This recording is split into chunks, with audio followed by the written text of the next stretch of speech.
Judge Andrew H. Stones mocked John Kennedy Crockett, but his next move left the entire courtroom stunned. The federal courtroom in downtown Houston was a cathedral of justice, its high ceilings and polished mahogany walls steeped in decades of legal history. But on this day, it felt more like an arena primed for a gladiatorial showdown. The air was thick with anticipation as John Kennedy Crockett, a 35-year-old civil rights lawyer and newly elected congressman, stepped through the heavy oak doors. His navy suit was impeccably tailored, his posture confident yet unassuming, but his dark eyes burned with a quiet intensity that hinted at the storm he was about to unleash. Across the room, perched on the elevated bench in his traditional black robes, sat Judge Andrew H. Stones, a 67-year-old titan of the federal judiciary, known as the Gavel King. His silver hair framed a weathered face that bore the smug certainty of a man who had ruled his courtroom like a monarch for over 2 decades. The portraits of legal legends, white male and long dead, lining the walls, seemed to nod in approval of Stones's unchallenged reign. To him, this was his kingdom, and Crockett, a freshman politician with a law degree, earned through grit and scholarships, was nothing more than an upstart trespasser. What Stones didn't know, as he leaned back in his chair with a smirk curling his lips, was that Crockett had spent months preparing for this moment, armed with a weapon more powerful than any gavel the truth meticulously documented and ready to be unleashed. The case before them was a civil rights lawsuit, alleging voter suppression in Texas, a seemingly routine matter involving accusations that state officials had systematically closed polling stations in predominantly minority and low-income neighborhoods. For Crockett, this wasn't just a case, it was a crusade, the culmination of years spent defending the disenfranchised in courtrooms just like this one. For Stones, it was merely another Tuesday, a chance to flex his authority and dismiss what he privately called frivolous civil rights claims. The gallery was packed with reporters, court staff, and curious onlookers, their whispers buzzing like static, as Crockett took his place at the plaintiff's table. The defense attorneys, a team of polished corporate lawyers in pinstripe suits, exchanged knowing glances, confident that Stones would make short work of this young congressman's arguments. After all, Stones had a reputation for shutting down what he deemed political grandstanding with a single rap of his gavel. His 20 years on the bench, preceded by a Harvard law degree and a clerkship with a Supreme Court justice, had made him a legend in Texas legal circles.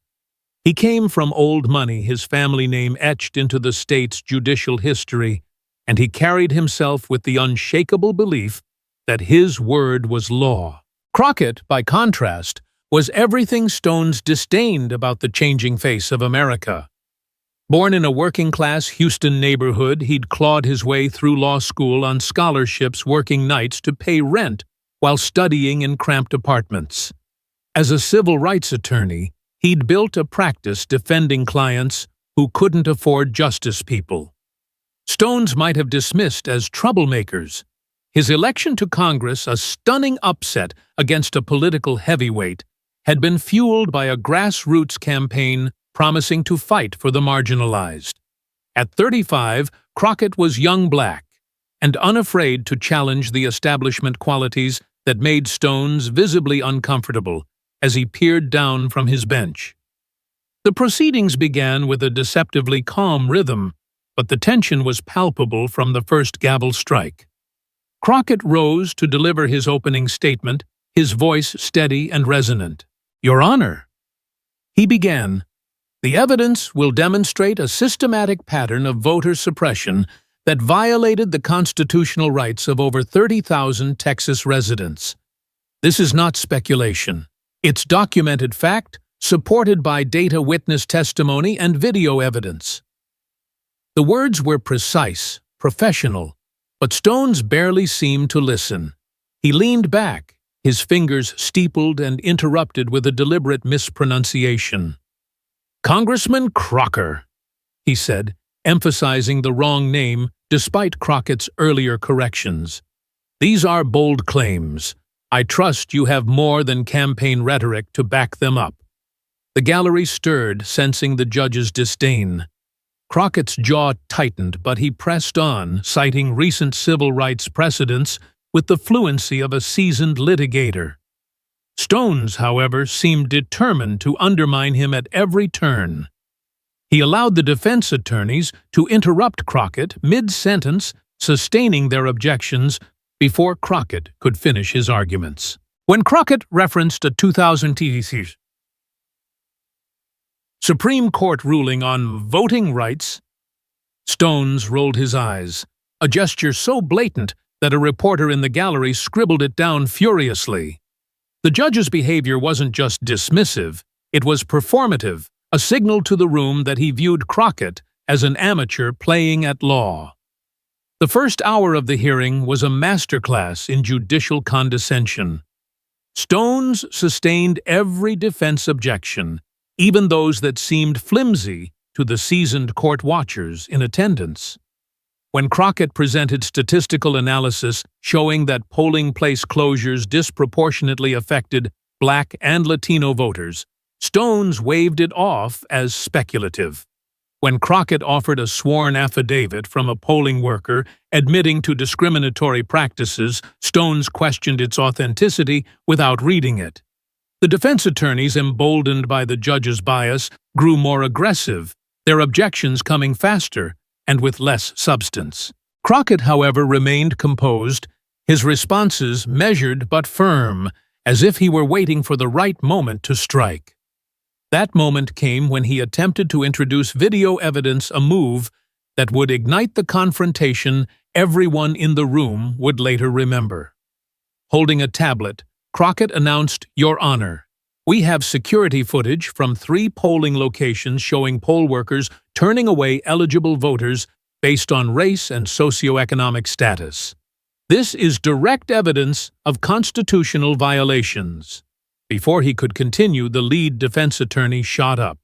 "Objection! Prejudicial and inflammatory." Stones didn't hesitate. "Sustained," he said, his voice dripping with authority. "Move on, Congressman." Crockett's eyes narrowed, but he pressed forward. "Your Honor, this footage is central to our case.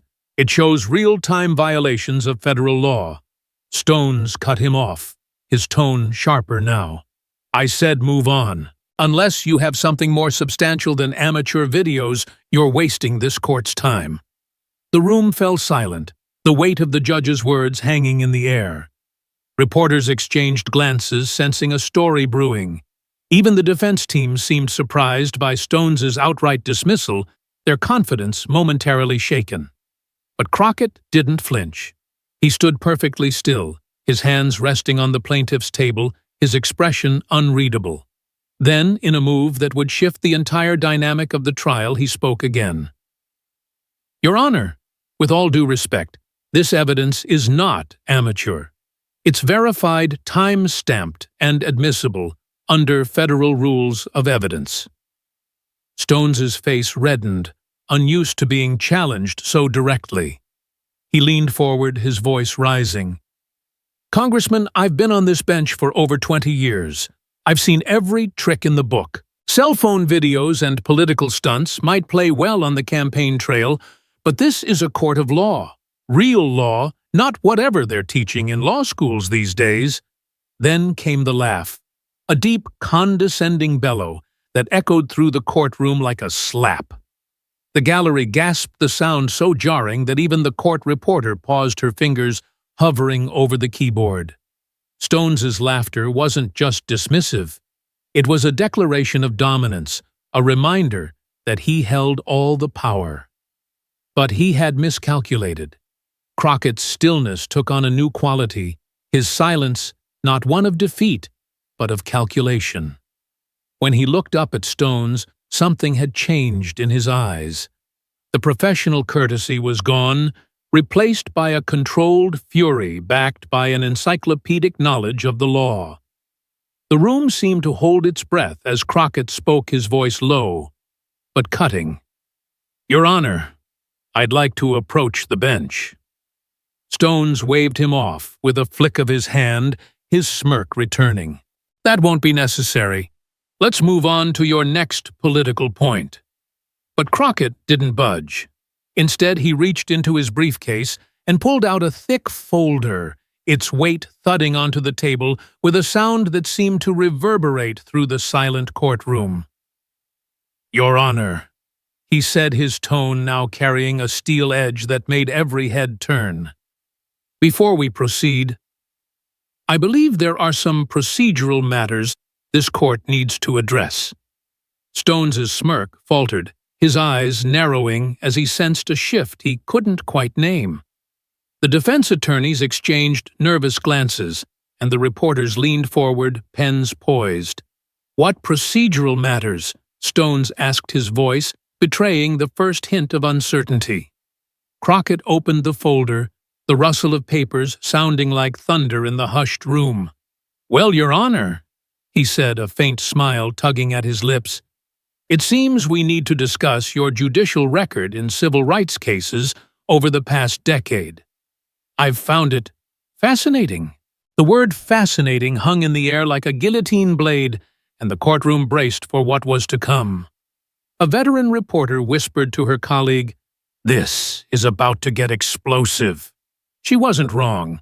The Houston federal courtroom, once a stage for Judge Andrew H. Stones's unchallenged authority, had transformed into a battlefield where every word carried the weight of a weapon. The rustle of John Kennedy Crockett's thick folder still echoed in the stunned silence as he stood at the plaintiff's table, his dark eyes locked on the judge. The 35-year-old congressman and civil rights lawyer had just dropped a bombshell, declaring his intent to dissect Stones's judicial record in civil rights cases. The gallery reporters, court staff, and onlookers sat frozen, sensing that the power dynamic in the room was about to shift irreversibly. Stones, the 67-year-old gavel king, gripped his gavel so tightly his knuckles whitened his face, a mixture of shock and indignation. The smirk that had defined his demeanor moments ago was gone, replaced by a flicker of unease, as Crockett's calm, deliberate voice cut through the tension. "Your Honor." Crockett began, his tone steady but laced with an edge that made every head turn. "Since you've emphasized your 20 years of experience, I thought it prudent to review some of that experience for the court's benefit." He opened the folder with a deliberate slowness, pulling out the first document and holding it up like a prosecutor presenting damning evidence. The defense attorneys seated to Crockett's right shifted uncomfortably, their earlier confidence evaporating. Even the court reporter, a veteran of countless trials, paused to glance up, her fingers hovering over the stenotype machine. Crockett's preparation was about to unravel Stones's carefully curated reputation, and the room could feel it. "Let's start with the Thompson versus Texas Election Commission case."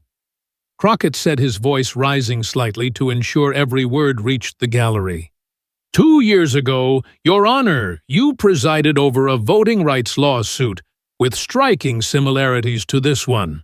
The plaintiffs presented evidence of polling place closures in minority-heavy districts, much like the evidence I've tried to introduce today.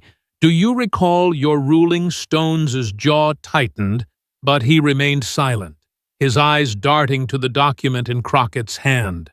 Crockett didn't wait for a response. "You dismissed the case, calling the evidence, and I quote from the court transcript, a theatrical stunt unworthy of this court's time. But here's the interesting part. The Fifth Circuit Court of Appeals overturned your decision, noting that your dismissal was premature and suggestive of bias against civil rights claims." A murmur rippled through the gallery, and a reporter from the Houston Chronicle scribbled furiously, her pen nearly tearing the paper. Crockett's citation of the appeals court's exact language was a surgical strike, exposing not just a flawed ruling, but a pattern Stones had long buried. The judge tried to regain control. Congressman Stones interrupted, his voice strained. "That case was dismissed on procedural grounds, and this is irrelevant to the matter at hand." But Crockett was ready, his response swift and unyielding. "Was it, Your Honor? Because the transcript which I have right here shows you also told the plaintiff's attorney to stick to simpler cases and leave constitutional law to those with the expertise." That doesn't sound procedural to me, it sounds personal. The gallery gasped, the audacity of Crockett, quoting Stones's own words back to him, sending a jolt through the room. The defense attorneys exchanged panicked glances, realizing their ally on the bench was faltering. Crockett pressed on, pulling out another document with the precision of a seasoned litigator. "Then we have the Rivera v. Texas Department of Public Safety case just 18 months ago. Another civil rights case this time, alleging discriminatory practices in voter ID enforcement. You not only dismissed the lawsuit, but imposed sanctions on the plaintiff's attorneys for what you called frivolous litigation. Those sanctions were later vacated by the appeals court, which found your actions excessive and unwarranted. Shall I read their full opinion?" Stones's face flushed red, his composure cracking. "This is highly irregular," he snapped, banging his gavel with a force that betrayed his desperation. "You are out of order, Congressman." But Crockett didn't flinch. Instead, he smiled a cold, calculated smile that seemed to unnerve Stones even more. With respect, "Your Honor, I believe the court's record is very much in order. And I'm just getting started." He laid out a third document, this one thicker, marked with official court seals. "Let's talk about the Nguyen v. Harris County elections case. You dismissed evidence of voter intimidation as anecdotal, despite sworn affidavits from 12 witnesses. The appeals court reversed your ruling, citing a failure to properly evaluate admissible evidence. That's 3 cases, Your Honor. All within the last 3 years, all civil rights lawsuits, all overturned on appeal with pointed criticism of your conduct." The room was electric now, the weight of Crockett's accusations sinking in.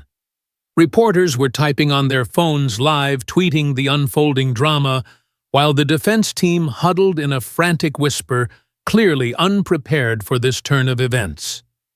Crockett's strategy was masterful, each case building on the last to paint a picture of systemic bias.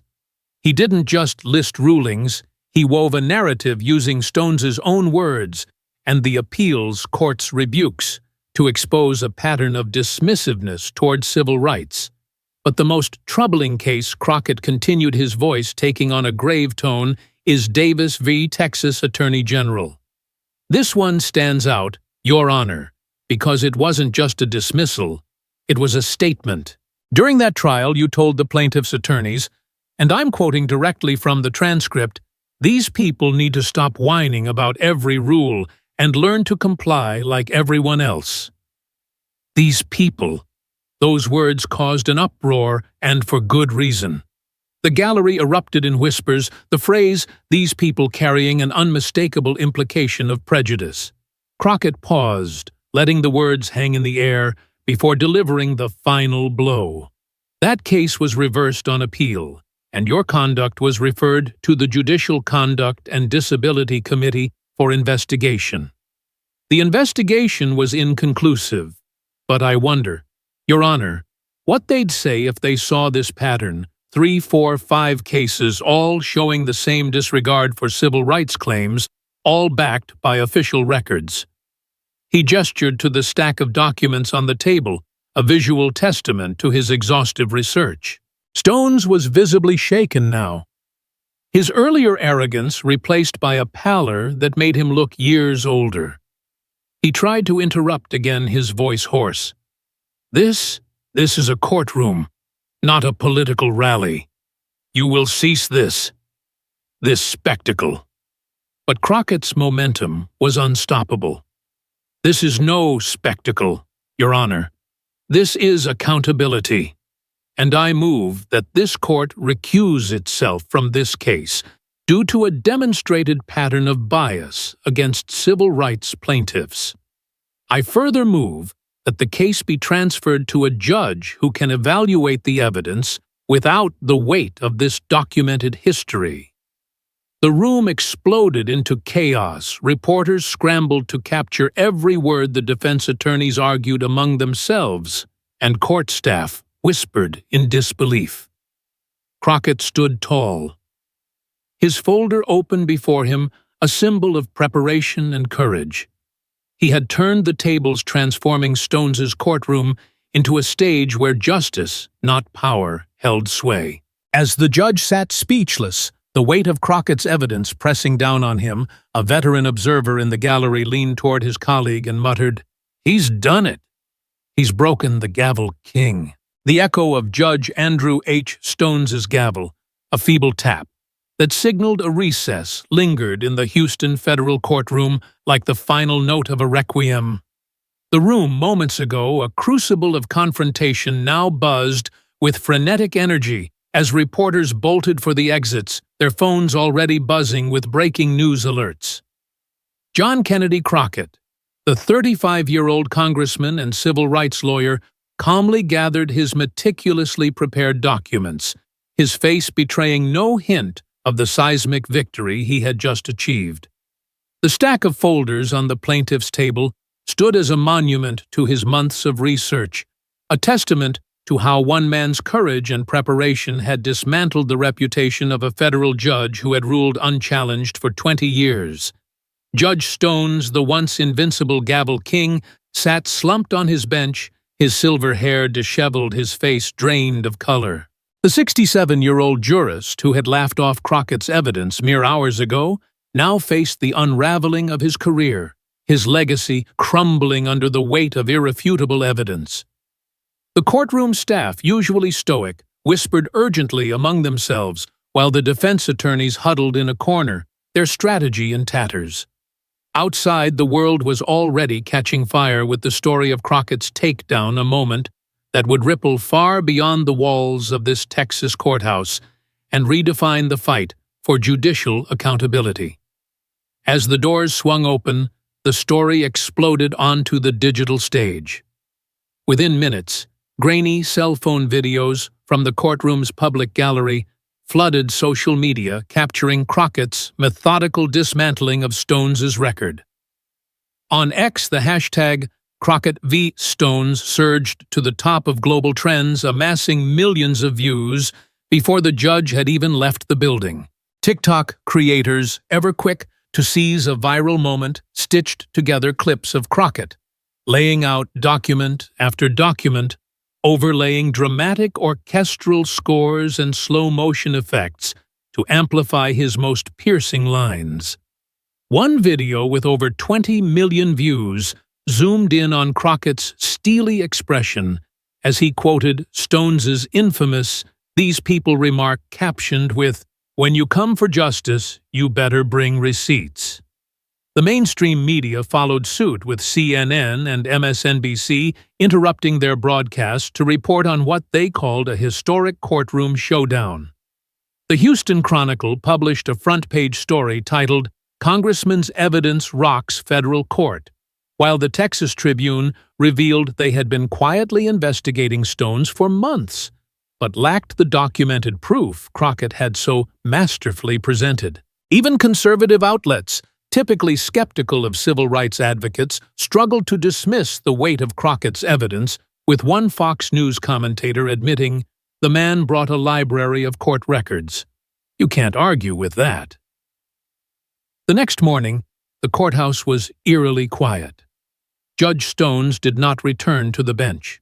Instead, his clerk delivered a terse statement to a packed courtroom. Due to unforeseen health concerns, Judge Stones has requested an indefinite leave of absence. This case will be reassigned to Judge Maria Alvarez for continuation. The phrase "health concerns" fooled no one. Legal analysts recognized it as a thinly veiled exit strategy for a judge whose career was effectively over.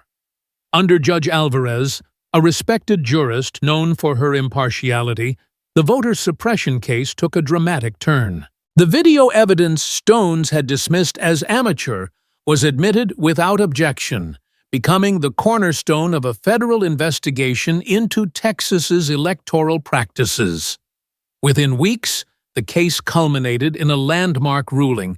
The state was ordered to reopen dozens of polling stations, implement stricter oversight of election officials, and pay $15 million in reparations to affected voters.